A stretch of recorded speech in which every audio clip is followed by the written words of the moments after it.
Assalamualaikum warahmatullahi wabarakatuh. Salam sejahtera bagi kita semua. Jumpa lagi di channel Dewi Umarsari. Kali ini kita akan membahas tentang soal uji kompetensi asuhan kebidanan ibu nifas.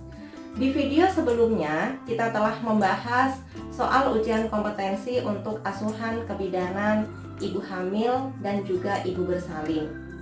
Untuk itu, sebelum lanjut ke video, silahkan untuk sahabat pintar subscribe ke channel ini agar channel ini bisa lebih berkembang dan pastinya lebih bermanfaat untuk sahabat semua.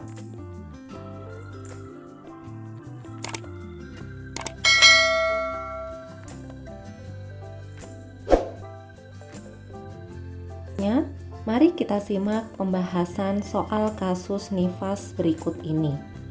Soal yang pertama, seorang perempuan usia 35 tahun P2A1 datang ke bidan praktek mandiri untuk melakukan kontrol. Ibu mengatakan melahirkan 6 hari yang lalu. Hasil pemeriksaan keadaan umum baik, tekanan darah 120/80, suhu 37 derajat Celcius dan nadi 80 kali per menit.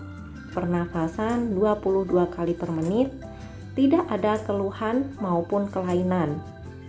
Pengeluaran lokea apakah yang normal pada kasus tersebut? Jadi dari soal ini bisa kita lihat yaitu pasien datang hari ke-6. Yang ditanyakan yaitu pengeluaran lokea.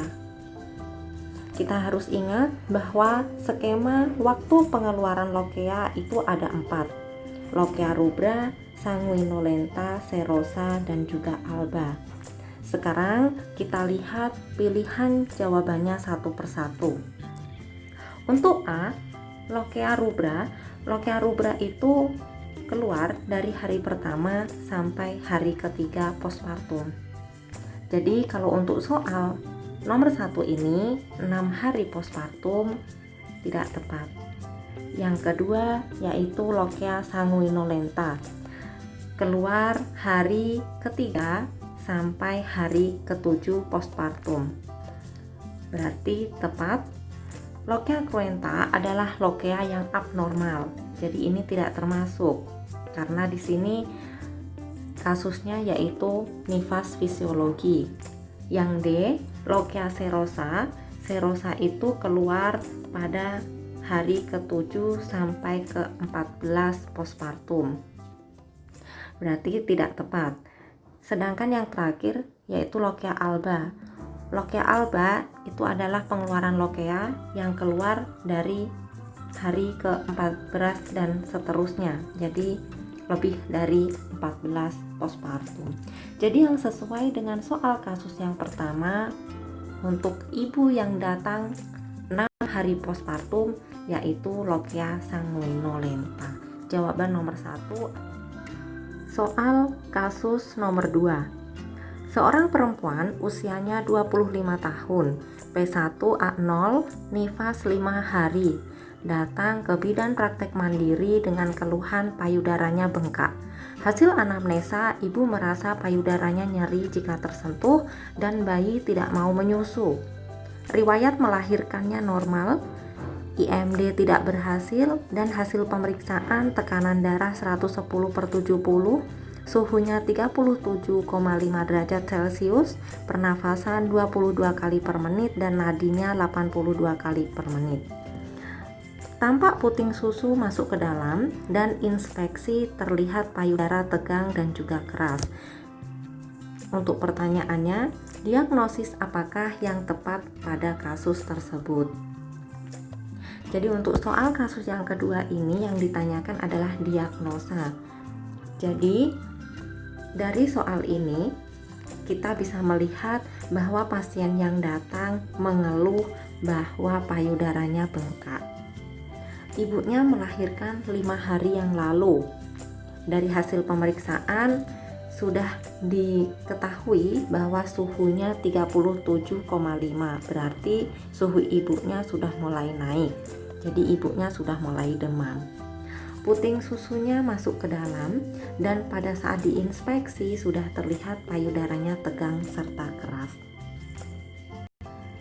Jadi kita harus tahu dan harus ingat bahwa masalah-masalah pada saat menyusui itu ada 4: abses payudara, mastitis, bendungan ASI, dan juga puting lecet. Sekarang kita coba lihat pilihan jawabannya untuk soal kasus yang kedua ini. A. Abses payudara. Abses payudara itu ciri-cirinya yaitu di dalam payudaranya ada nanahnya, dan nanahnya tersebut bisa mengakibatkan payudaranya terasa lunak. Jadi ini tidak tepat karena tidak sesuai dengan kasus ini, yaitu payudaranya tegang dan juga keras serta tidak ada nanah. Yang kedua yaitu mastitis. Mastitis itu adalah kemerahan dan mengkilap ciri-cirinya, tapi di soal ini tidak ada ciri-ciri payudaranya mengkilap dan berwarna kemerahan, jadi ini juga tidak tepat. Yang ketiga infeksi mamai, ini juga kurang tepat. D. Bendungan ASI. Bendungan ASI ini sesuai dengan ciri-ciri yang ada, yaitu terlihat bengkak payudaranya, terus ASI-nya juga tidak keluar karena sampai anaknya tidak mau menyusu. Jika terjadi lebih dari 24 jam, ibunya sudah akan mengalami demam. Dan bendungan ASI ini terjadi pada hari ketiga sampai hari kelima postpartum. Jadi sangat tepat bahwa di sini juga ibunya 5 hari postpartum. Jadi untuk jawaban nomor 2 yang paling tepat yaitu bendungan ASI. Yang E, puting lecet. Kalau puting lecet itu biasanya sudah disertai dengan darah. Kadang-kadang ASI keluar dengan darah, ada darahnya yang keluar karena putingnya lecet dan bisa mengakibatkan darahnya keluar. Jadi untuk soal kasus yang kedua jawabannya yaitu D. Soal yang ketiga, seorang perempuan usia 27 tahun, P1A0, nifas hari ke-7, datang ke bidan praktek mandiri. Ibu mengatakan bahwa tidak ada keluhan dan menyusui bayinya dengan lancar. Hasil pemeriksaan, keadaan umumnya baik, TTV dalam batas normal. Untuk pertanyaannya yaitu berapa tinggi fundus uteri normal yang dialami pasien pada kasus tersebut. Jadi di soal ini kita ditanya tentang tinggi fundus uteri. Jadi di sini bisa kita lihat bahwa ibunya nifas hari ke-7 dan kita lihat di hasil pemeriksaan, di sini hasil pemeriksaannya baik semua, KU-nya baik, TTV juga dalam batas normal. Yang ditanyakan adalah tinggi fundus uteri. Jadi kita harus tahu bahwa teori tentang involusi uterus pada saat bayi lahir adalah setinggi pusat.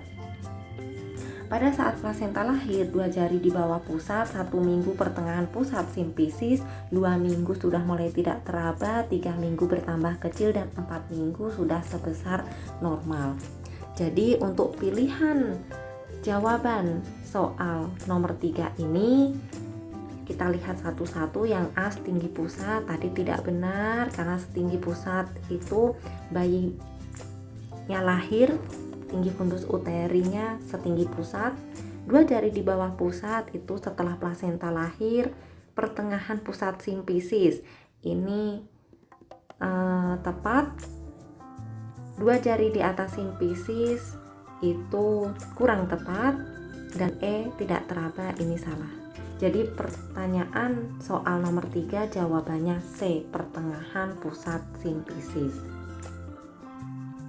Soal yang keempat, seorang perempuan usianya 24 tahun, P1A0, postpartum hari ke-8. Bidan melakukan kunjungan nifas dan ibu mengeluh bahwa dirinya merasa khawatir serta merasa tidak mampu dalam merawat bayi. Suaminya juga mengatakan bahwa ibu sangat sensitif dan mudah tersinggung. Hasil pemeriksaan menunjukkan TTV dalam batas normal.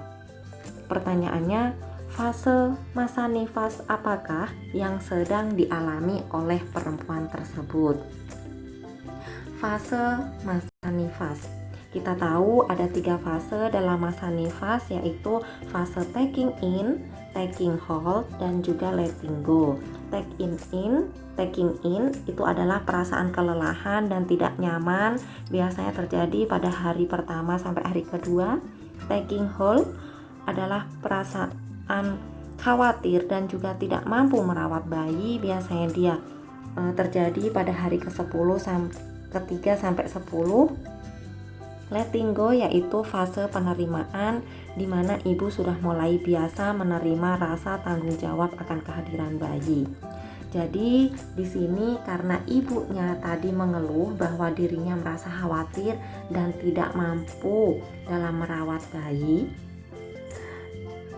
datangnya hari ke-8. Jadi jawaban yang paling tepat dari jawaban ini adalah fase taking hold. Coba kita lihat satu persatu. Fase taking in tadi biasanya dia terjadi dari hari pertama sampai hari kedua. Taking hold itu 3 sampai 10. Taking go itu tidak ada.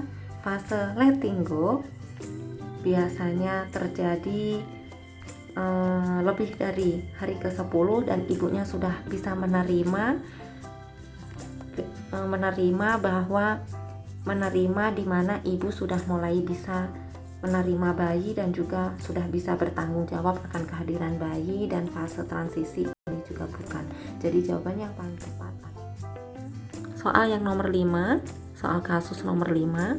Seorang ibu berusia 21 tahun baru saja melahirkan anak pertamanya di BPM. Setelah proses persalinan, bidan meletakkan bayi di atas perut ibu di antara payudara dengan kepala menghadap ke salah satu sisi selama 1 jam. Apa tindakan yang dilakukan bidan tersebut? Jadi setelah proses persalinan, bidannya meletakkan bayi di atas perut ibu di antara payudara dengan kepala menghadap ke salah satu sisi selama 1 jam.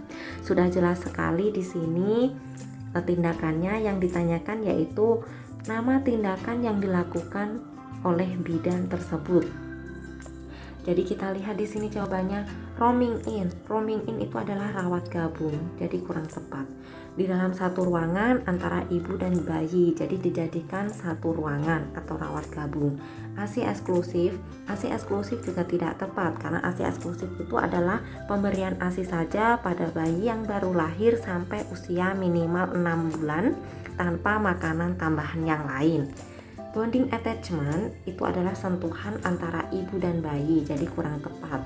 IMD, nah ini tepat sekali. IMD adalah inisiasi menyusu dini, biasanya dilakukan setelah ibu melahirkan, lalu bayinya diletakkan di atas perut atau di dada ibu di antara payudara dengan kepala menghadap ke salah satu sisi selama 1 jam. Gunanya untuk melihat bayinya melakukan inisiasi menyusu dini. Yang terakhir yaitu metode kanguru. Ini adalah teknik menggendong bayi seperti kanguru. Ini tidak tepat. Jadi jawaban yang paling tepat yaitu D, IMD. Dan untuk soal-soal ujian kompetensi asuhan kebidanan nifas dan juga ibu menyusui. Semoga bermanfaat dan dapat menambah wawasan bagi sahabat-sahabat pintar semua. Bagi sahabat yang kurang puas dan juga belum paham tentang pembahasan ini, sahabat dapat menulis di kolom komentar agar kita dapat sama-sama belajar untuk bisa kompeten bersama. Silahkan untuk subscribe dan share channel ini agar semakin banyak sahabat yang mendapatkan informasi ini. Tetap semangat, jaga kesehatan, dan sukses